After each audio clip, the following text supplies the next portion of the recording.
আপনি কি হাসতে চান তাহলে এই ভিডিওগুলো দেখুন। তবে হ্যাঁ, ভিডিওগুলো দেখে যদি আপনি একটু হেসে থাকেন তাহলে একটি লাইক করে চ্যানেলটি সাবস্ক্রাইব করবেন। আর যদি হাসি কন্ট্রোল করে ফেলেন তাহলে কমেন্টে বলে যাবেন। নাম্বার 3। আসসালামু আলাইকুম, আমি টিকটকে নতুন।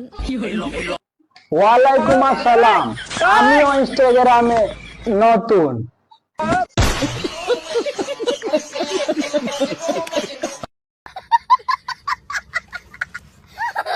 নাম্বার 2।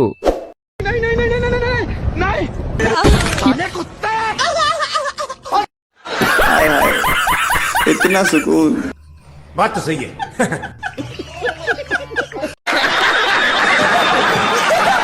নাম্বার 1।